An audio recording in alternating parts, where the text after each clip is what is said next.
Hey everyone, it's Christian from The Gamer, and in this Arc Raiders video, we'll be going over everything you need to know for the next Raider expedition. There's been a lot of confusion even after the latest update, so we'll be detailing changes to cost, as well as cosmetics and permanent buffs for both first-time and second-time expeditioners. Finally, we'll also be giving some tips for building up a proper stash as early as possible following the seasonal wipe.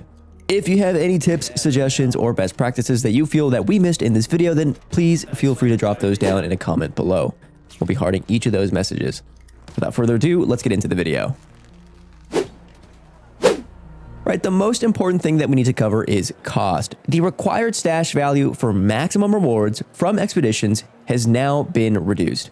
During the first Raider expedition, having a combined number of Raider coins and stash value would contribute to acquiring additional skill points for your next Raider, for a maximum of 5 skill points. Previously, it was 1 million worth of value per 1 skill point, so a total of 5 million worth of value was needed to acquire all skill points.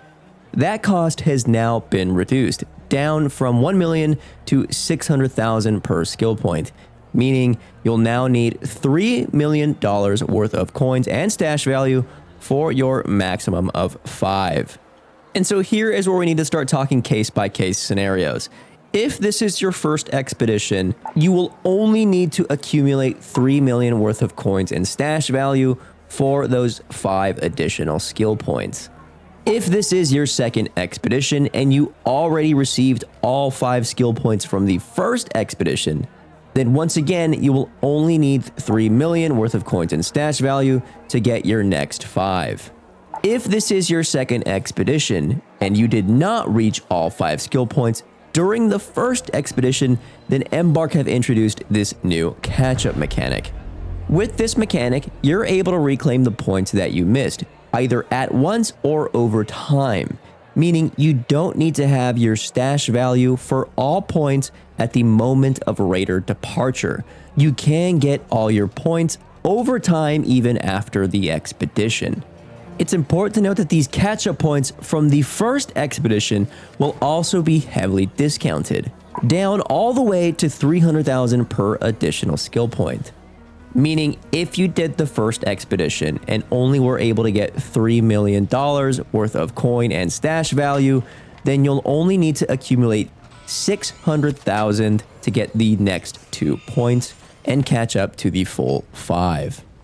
This catch-up mechanic will apply for future expeditions, so in theory, you can complete the expedition with whatever stash value you have and get your bonus skill points as you play.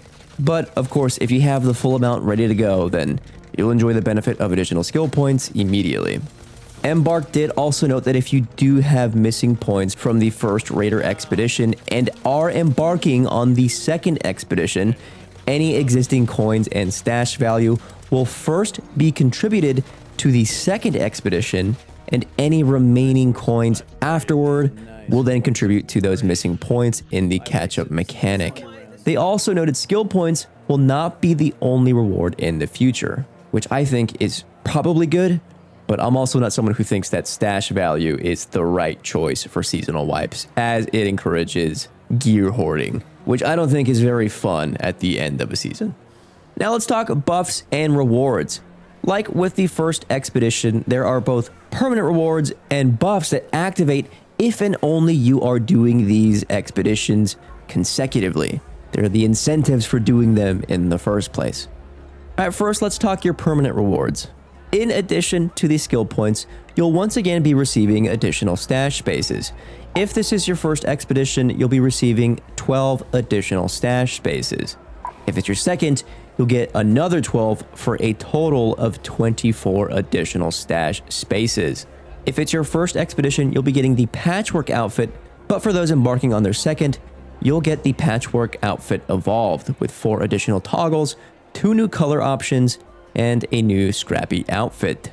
You'll also get an expedition indicator icon above your name in the lobby to showcase the number of expeditions. And finally, let's talk consecutive buffs. Again, these are the incentives for doing the expedition and continuing to do them so that you do not lose them. Because, again, if you don't embark for your second, but did the first one, you're going to lose all the buffs that your Raider has. If this is your first expedition, you'll receive a 5% XP boost, a 6% scrappy material boost, and a 10% repair value increase. For your second expedition, these buffs stack, meaning you'll get an additional 5% XP boost for a total of 10%, an additional 6% for scrappy materials for a total of 12%, and an additional 10% repair value increase for a total of 70%. Reminder that you do still lose a lot of character progression after every reset. Things like levels, skills, your entire stash, as well as the inventory of blueprints and workshop tables. It's up to you if you think those trade-offs are worth it. Finally, let's talk money to make sure you're ready to receive all additional skill points by the time the expedition window closes. Now, there's been some changes to the economy with the latest patch, but one thing that has not changed is crafting energy ammo. This is still the only net positive you can do in the workshop, where you can craft an item to then sell for financial returns. If you have advanced arc power cells and batteries, you can then craft energy clips. You previously needed to get these, or the ability to make these, through the harvester event, but in the recent patch, they've now added it to your base workshop, meaning you can craft it whenever. I highly recommend crafting stacks of these and then selling, as they sell for 5,000 coins each. Your next option is to, of course, do some loot runs. The Stella Montis Assembly and Assembly Workshop is, in my opinion, still the fastest, low-risk, high-reward loot run you can do, but of course, an efficient Bird City run can earn you 50 to 100k every 5 to 10 minutes. Additionally, let's not forget that the Blue Gate Village still houses a bunch of trinkets, and it's usually not highly populated by other raiders. If you get a good spawn, you can earn around 100k worth of trinkets alone in about 10 minutes. Quick tip that you should also be saving a number of events and projects until after the expedition. The Raider Trophy project has no time limit and houses a bunch of high tier rewards, which you can get early on after the seasonal wipe. There's also the new Weather Monitoring System project, as well as the new Raider deck, which both have rewards that'll equally help build up your stash as fast as possible. And that is everything you need to know about the next Raider expedition. Let me know if you think the expeditions are worth it or if they're also in need of some balancing. I'm still pretty consistently playing the game, so I think I'll do it anyway. Good luck getting all those skill points for your expedition. Until next time, we'll see you in the next one.